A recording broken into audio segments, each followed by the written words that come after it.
protect our young people and indicated that our stepping in is to come until national government can provide further guidance on this problem. Luthuli says the Gauteng government intervention was meant to be a stopgap until national government clarifies on the future of the program. Our stepping in was not for political expedience, but a genuine attempt to protect these young people who played a crucial role in ensuring that we also achieve our matric results as a province, but also ensures that our schools are safe and, more importantly, they provide the necessary support and guidance to our learners.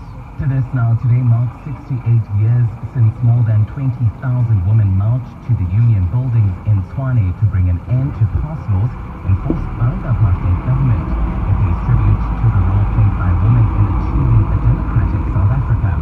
Eyewitness News spoke to a few women who reflected on their lived experiences 30 years into democracy.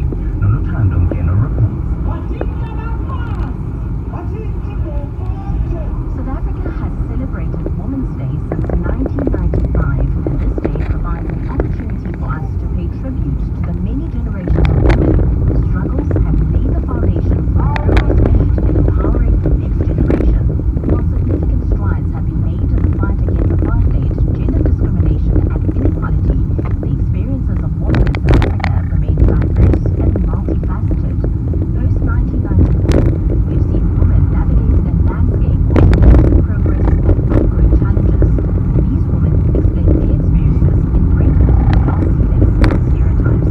Have to navigate complex cultural, social, and economic factors of the challenges we face as women in South Africa. We are very popular for how selective and how and what we contribute to our society. Being a woman in South Africa today means I have the power to be what I want to be. Noluthando Ngeno, Eyewitness News. And in the United States, Hurricane Debbie blew around $1 million worth of cocaine onto a Florida beach.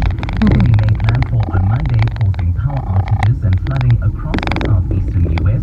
It has since been downgraded to a tropical storm. In the aftermath of the heavy winds and strong rain, a beachgoer discovered several mysterious parcels that had been washed up on the beach. Authorities have since confirmed those packages contained more than 30 kilograms of cocaine. Gold is trading at $2,418.11 an ounce. The rand is at 18.35 to the dollar, 23.40 to the pound, 20.03 to the euro. Brent oil is at $77.88 a barrel. Leaving the Joburg CBD heading towards Germiston, there's slow-moving traffic. This is on the F2 eastbound in Heidelberg Road in Georgebach. Also in Kempton Park, expect some delays on Victoria Road between CR Swamp and Plain. Look out for those 40 traffic lights in North Riding, Marumo Drive and Place. A fine Women's Day in store for Gauteng today. Temperatures will peak at highs of between 25 and 26 degrees. Cape Town is cloudy with a strong northwester and a low of 11 and a high of 14. The top story in Eyewitness News this hour: some residents in Riverlands and Chatsworth outside Malmesbury have been advised to remain on high alert as a fourth retention dam overlooking the area continues to leak. Eyewitness News, in touch, in tune, and independent. For the latest, log on to ewn.co.za or the new EWN app. 7:02, the Midday Report with Mina. Live, streaming countrywide. On the Prime Media Plus app. DSTV channel 856 92.7. and 106 FM. Wathandi abafazi, wathandi umgomot. The Midday Report is brought to you by Nedbank Commercial Banking, the partner that thinks bigger about guiding your business growth. Visit nedbank.co.za for more. Wathandi abafazi, wathandi umgomot. It's the Midday Report today on Women's Day. Coming up on the show, President Cyril Ramaphosa is addressing Women's Day commemorations in the Northern Cape. An update on the floods in Malmesbury. Gauteng Premier Thuma wants all Nasispan programs to continue. Cape Town urges President Ramaphosa to consider public procurement bill, and the latest from Paris. All of that over the next hour. 7:02. Let's walk the talk. Good afternoon, welcome to the Midday Report on 7:02 and Cape Talk with me, Mina, from the all-women team on the Midday Report. We're all working today, so thank you very much for joining us. Let us know how you are marking, commemorating, spending your Women's Day today. If you are not a woman, what are you doing for the women in your life today? If you are a woman, what are you doing with other women to mark today? Send us a WhatsApp voice note 072 7021 702 072 567 1567. We'll be looking at a variety of Women's Day related stories today, but the main commemoration is taking place in the Northern Cape today, in Pofadder, in the Namakwa district of the Northern Cape. The Minister of Women, Youth and Persons with Disabilities, Sindisiwe Chikunga, has just finished speaking. The President has just stepped up to the podium and he is leading celebrations there. So let's take a listen to what the President is saying.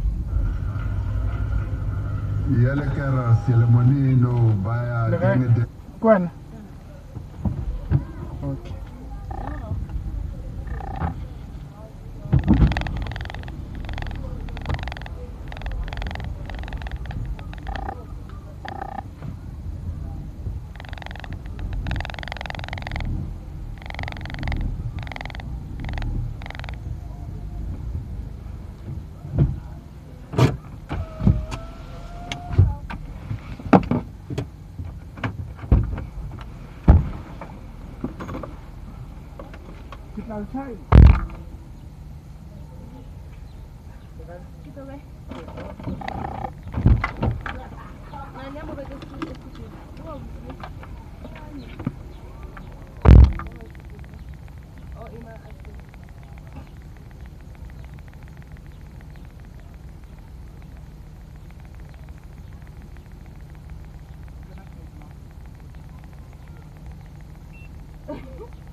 What was the one? 4. Oh, okay. Yes, girl. Oh.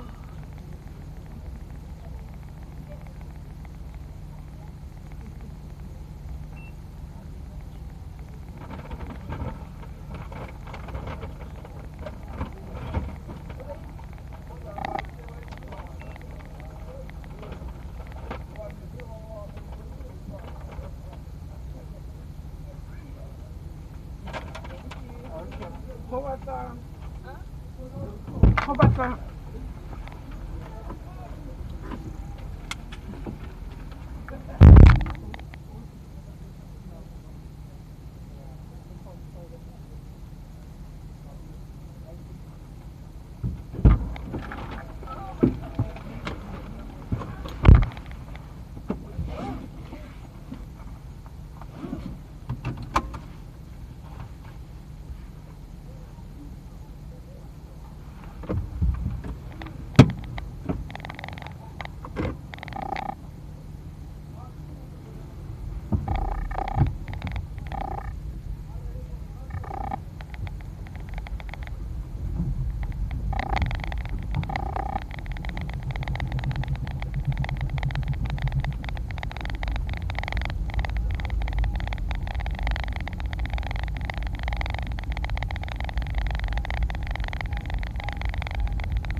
who bravely marched to the Union buildings in Pretoria on the 9th of August 1956 to protest against the extension of past laws to women.